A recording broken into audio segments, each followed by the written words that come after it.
ہمارے نہایتی واجب الادب عالم دین علامہ راجہ ناصر عباس صاحب، میرے بھائی جناب صاحبزادہ حامد رضا صاحب، یہاں پہ بیٹھے ہوئے ہمارے ساتھی چیئرمین صاحب، رؤوف صاحب، سارے ساتھیوں کو السلام علیکم۔ تفصیلاً چیئرمین پاکستان تحریک انصاف جناب بیرسٹر علی گور خان صاحب نے تفصیلاً آپ سے بات کر لی ہے۔ میں مختصر 2-3 ایسپیکٹس پہ بات کروں گا اور مجھ سے بات پھر علامہ صاحب بات کریں گے اور حامد رضا صاحب آپ سے مخاطب ہوں گے۔ خواتین و حضرات، ہم لوگ پاکستان میں کسی قسم کی فرقہ واریت یا اس طرح کی چیز نہیں چاہتے۔ ہم لوگ چاہتے ہیں یونٹی، کہ پوری قوم متحد ہو، بہتر طریقے سے چلے۔ اس کے ساتھ ساتھ آج جس طرح کے بیرسٹر گور علی خان صاحب نے یہاں پہ اعلان بھی کیا کہ پاکستان تحریک انصاف کے حمایت یافتہ امیدواران جو کہ کامیاب ہوئے ہیں قومی اسمبلی میں اور 4 صوبائی اسمبلیز میں، وہ انشاءاللہ تعالی سنی اتحاد کونسل میں شمولیت کریں گے۔ اور اس کی بنیادی وجہ یہ ہے کہ ریزرو سیٹس کا جو کوٹا ہوتا ہے وہ سیاسی پارٹی کے پلیٹ فارم سے ہوگا، اور اس کے لیے انشاءاللہ تعالی ہماری جستجو ہوگی، اور اس کے ساتھ ملنے سے ہماری جو اسٹرینتھ ہے، ہماری تعداد، اس پہ مزید اضافہ ہوگا۔ یہاں پہ میں یہ بھی کہتا چلوں، جو کل بھی بات ہوئی تھی، پاکستان تحریک انصاف کی جو اسٹرینتھ ہے قومی اسمبلی کے اندر وہ 180 ہے، اور جو کہ پرسوں راولپنڈی کے کمشنر چٹھا صاحب نے، لیاقت چٹھا صاحب نے ایک پورا پول جو ہے وہ احاطہ کیا، سامنے لائے، اس کے سامنے پتہ لگا کہ کس طرح کی الیکشن سے پہلے پری پول ریگنگ ہوتی رہی ہے، الیکشن کے دن دھاندلی ہوتی رہی ہے، اور الیکشن کے بعد جس طرح کی ٹیکنیکل دھاندلا ہوتا رہا ہے وہ بھی وہ سامنے لائے۔ اور اس چیز کی کل ہم نے ڈیمانڈ بھی کی تھی کہ ہمارے امیدواران ان کو فل فور جو فارم 45 ہے وہ موجود ہے، اس کی بنا پہ جو اصلی فارم 47 بننا چاہیے، اور ان کو ریٹرنڈ کینڈیڈیٹ ڈکلیئر کرنا چاہیے کہ وہ قومی اسمبلی اور صوبائی اسمبلیز میں جا کے اپنی حلف برداری کر سکیں۔ اس کے ساتھ ساتھ ہم نے یہ بھی بات کہی تھی کہ ایم کیو ایم نے پاکستان تحریک انصاف کے مینڈیٹ پہ سندھ اور بالخصوص حیدرآباد اور کراچی پہ ڈاکہ ڈالا ہے، دھاندلا کیا ہے۔ پشاور کی 7-8 سیٹیں ہماری جو ہیں وہاں پہ ڈیپٹی کمشنر پشاور اور ان کے اہلکاران اور پولیس کے افسران وہ بھی ملوث ہیں اس دھاندلی میں۔ اسی طرح میریٹ ہوٹل میں ہمارے 80 سے زیادہ وہ ساتھی جن کو دھاندلی کے ذریعے ان کے فارم 47 تبدیل کیے گئے، انہوں نے اپنے شواہد سامنے رکھے، اس کو امیجیٹ فل فور ریورس کرنا چاہیے اور ان کو ریٹرن کینڈیڈیٹ ڈکلیئر کرنا چاہیے۔ آخری 2-4 پوائنٹس کہ اس عمل کے بعد انشاءاللہ تعالی حکومت صوبوں میں اور قومی سطح پہ نیشنل اسمبلی میں پاکستان تحریک انصاف کے ہمارے جو کینڈیڈیٹس آئے ہیں، اور اس کے بعد وہ سنی اتحاد کونسل میں جائیں گے، ہماری ہی پارٹی انشاءاللہ تعالی حکومتیں بنائے گی، اور سب سے پہلا کام ہوگا کہ ہمارے دلوں پہ راج کرنے والے وزیر اعظم عمران خان صاحب، بشرا بی بی کی رہائی، اس کے ساتھ ساتھ شاہ محمود قریشی صاحب، چودھری پرویز الہی صاحب، ہماری خواتین جو اس وقت پابند سلاسل ہیں، ہماری سینئر خواتین ممبران، ان کی فوراً پابند سلاسل سے رہائی، اور ہمارے جو مرد حضرات ہیں، سینئر لیڈرشپ ہیں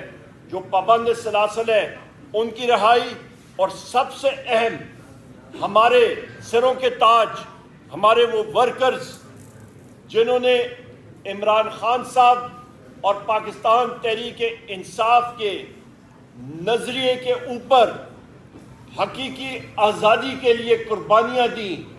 اور جن پہ FIRs ہیں اور وہ پابند سلاسل ہیں ان کی فل فور رہائی، اس کے لیے ہمارا یہ ہدف ہوگا، اس پہ ہم لوگ کام کریں انشاءاللہ تعالی۔ خواتین و حضرات، میں نے یہ باتیں آپ کے سامنے پیش کی اور اس کے بعد میں نہایت ہی واجب الادب جناب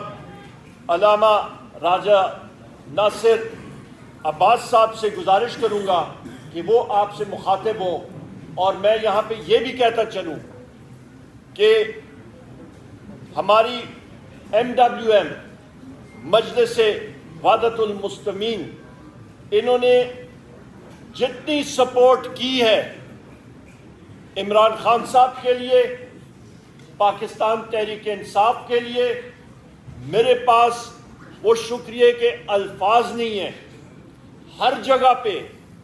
علامہ صاحب کہتے ہیں کہ انسان کے لیے ایک اسٹریٹجک تھنکنگ ہونی چاہیے۔ یہاں پہ میں علامہ صاحب آپ کا تہ دل سے پاکستان تحریک انصاف کے ہر ایک ورکر کی طرف سے آپ کا، آپ کی ٹیم کا تہ دل سے مشکور ہوں کہ جو آپ کی سوچ ہے پاکستان کے لیے، جو آپ کی سوچ ہے اسلام کے لیے، ہم لوگ آپ کا تہ دل سے شکر گزار ہیں کہ ہمیشہ آپ نے PTI کی اور عمران خان صاحب کی حمایت کی ہے۔ بہت بہت شکریہ۔ عمر ایوب صاحب کا، میں رؤوف حسن صاحب کا، اور خصوصاً راجہ ناصر عباس صاحب کا، پاکستان تحریک انصاف کی تمام قیادت کا، اور خصوصاً پاکستان تحریک انصاف کے بانی چیئرمین عمران خان صاحب کا تہ دل سے شکریہ ادا کرتا ہوں۔ زیادہ ٹائم نہیں لوں گا کیونکہ اکثر باتیں چیئرمین صاحب، سیکرٹری جنرل صاحب اور محترم راجہ ناصر عباس صاحب کر چکے ہیں۔ دو تین چیزیں صرف اس وضاحت طلب ہیں۔ نمبر 1 کہ یہ اتحاد کو آپ یہ سمجھیں کہ یہ اب سے نہیں ہے، یہ پاکستان تحریک انصاف کے ساتھ ہمارا اتحاد آج سے 7-8 سال پہلے سے ہے۔ یہ اب ایک نئی سچویشن ڈیولپ ہوئی ہے۔ کچھ لوگ یہ کہتے ہیں کہ یہ نیا اتحاد ہو رہا ہے، نہیں۔ پاکستان تحریک انصاف، مجلس وحدت المسلمین، سنی اتحاد کونسل اور دیگر جو الائز تھے وہ گزشتہ 6-7 سال سے 8 سال سے پہلے ہی ایک اتحادی کی صورت کے اندر موجود ہیں، لیکن چونکہ جس طریقے سے الیکشن سے ایک روز قبل پاکستان تحریک انصاف کے انتخابی نشان بلے کو واپس لیا گیا اور پھر کینڈیڈیٹس کی حیثیت کو انڈیپینڈنٹ کیا گیا، اور اس کے بعد چونکہ ایک نئی سچویشن ڈیولپ ہوئی، تو اس کے اندر بھی میں یہ بات واضح کر دوں کہ یہ سنگل ہینڈڈلی کسی کا فیصلہ نہیں ہے۔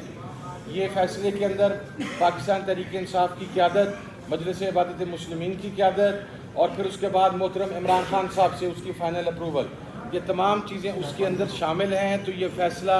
باہمی مشاورت کے ساتھ اور اتفاق رائے کے ساتھ کیا گیا ہے۔ دوسری بات، ہم کم از کم وہ یہ 2 جماعتیں ہیں جنہوں نے ہمیشہ پاکستان کے اندر سیکٹیرین وائلنس، ایکسٹریمزم اور ایکسٹریم ایٹیٹیوڈز کی ہمیشہ مخالفت کی ہے۔ ہم رواداری کے قائل ہیں، اپنا مسلک چھوڑو نہ اور کسی کا مسلک چھیڑو نہ، اس کے فلسفے پر کاربند ہیں۔ ہم کسی قسم کی ملیٹنسی کے اوپر بلیو نہیں کرتے۔ ہم بینڈ آؤٹ لیٹس کے حوالہ سے بہت واضح موقف رکھتے ہیں۔ تو یہ وہ 2 جماعتیں ہیں جو پاکستان تحریک انصاف کی الائے ہیں کہ جہاں پر تمام مسالک نہ صرف پاکستان تحریک انصاف کے ساتھ ہیں بلکہ پاکستان کی اقلیتوں کا اکثریتی طبقہ فکر بھی پاکستان تحریک انصاف کے ساتھ ہے۔ اور ایک اور بات واضح کر دوں کہ یہ تو ایک سرٹن سچویشن ڈیولپ ہوگی جس کی وجہ سے نوبت جہاں تک پہنچی، لیکن ہمارا تعاون سنی اتحاد کونسل کا، مجلس وحدت المسلمین کا، عمران خان صاحب کے ساتھ، پاکستان تحریک انصاف کے ساتھ، یہ غیر مشروط ہے، بغیر کسی ڈیمانڈ کے ہے، اس لیے کہ جس ساتھی کے ساتھ آپ کھڑے ہوں، جس بھائی کے ساتھ آپ کھڑے ہوں، اگر وہ کرائسس کے اندر ہو اور ایک سرٹن سچویشن ڈیولپ ہو تو کرائسس کے اندر آپ اپنے بھائی کا، اپنے ساتھی کا، اپنے دوست کا دست و بازو بنتے ہیں اور اس کے لیے آگے آتے ہیں۔ تو سنی اتحاد کونسل کے اندر جتنے بھی ممبران پاکستان تحریک انصاف کے حمایت یافتہ وہ شمولیت اختیار کر رہے ہیں۔ I just want to make it clear in black and white کہ پالیسی عمران خان صاحب کی اور پاکستان تحریک انصاف کی ہوگی، اور اس کے اوپر میمورنڈم بھی سائن ہو چکا ہوا ہے۔ میں ایک مرتبہ پھر اپنی طرف سے بھی، اور ایک لاسٹ بات میں عرض کر دوں کہ پچھلے چند دنوں کے اندر ایک بڑا منفی پروپوگیٹ کیا گیا چیزوں کو اور پروپیگنڈا کیا گیا۔ میں اس موقع پہ کوئی ایسی بات کرنا نہیں چاہتا، لیکن آپ کے علم میں ہے کہ پاکستان میں سیکٹیرین وائلنس کو پروموٹ کرنے والی، ایکسٹریمزم کو پروموٹ کرنے والی سب سے بڑی جماعت مسلم لیگ نون ہے، اور اس کا ہرکارہ اول رانا ثناء اللہ ہے۔ یہ جو جان بوجھ کے ایک ہرزہ سرائی کرنے کی کوشش کی گئی ان دا لاسٹ 72 آورز، اس کے پیچھے رانا ثناء اللہ کا ماسٹر مائنڈ تھا۔ لیکن ہم یہ بتانا چاہتے ہیں کہ جس طرح، اور دیکھیں فلسفہ کیا ہے ریاست مدینہ کا، ہم وہ دو مذہبی جماعتیں ہیں جو پاکستان میں نظام مصطفیٰ کی بات کرتی ہیں۔ نظام مصطفیٰ کیا ہے صلی اللہ علیہ وسلم؟ وہ ریاست مدینہ کا کانسیپٹ ہے، اور اسی وجہ سے ہم عمران خان صاحب کے ساتھ کھڑے ہیں۔ تو میں یہ بات کہنا چاہتا ہوں کہ میرا خیال ہے کہ آج جس طریقے سے آپ نے اتحاد امت کا مظاہرہ دیکھا، اور اس کا کریڈٹ پاکستان تحریک انصاف کی تمام قیادت کو، چیئرمین صاحب کو، سیکریٹری جنرل صاحب کو، تمام ذمہ داران کو، اور خصوصاً عمران خان صاحب کو جاتا ہے کہ انہوں نے سیکٹیرینزم سے، انہوں نے ایکسٹریمزم سے، انہوں نے مسالک کی وابستگی سے، انہوں نے تمام چیزوں سے بالائے طاق ہو کر ایک نئے پاکستان کی جو بات کرتے تھے، آج اس کی حقیقی امپلیمنٹیشن آپ کے سامنے ہے۔ میں ایک مرتبہ پھر عمران خان صاحب کا، میں چیئرمین صاحب کا، سیکریٹری جنرل صاحب کا، میرے بھائی رؤف حسن صاحب کا، اور خصوصاً راجہ ناصر عباس صاحب کا شکریہ ادا کرتا ہوں کہ انہوں نے اس اعتماد کا اظہار کیا، اور دعا گو بھی ہوں اللہ رب العزت سے کہ جس استقامت کے ساتھ ہماری جماعت، ہمارے ساتھی اور ہم تمام لوگ حق اور سچ کے موقف کے اوپر کھڑے رہے، اللہ رب العزت ہمیں یہ توفیق دے کہ ہم اسی استقامت کے ساتھ اور اسی جذبے کے ساتھ، استقامت کے ساتھ عمران خان کے ساتھ کھڑے رہیں، تاکہ نئے پاکستان کی بنیاد رکھی جا سکے۔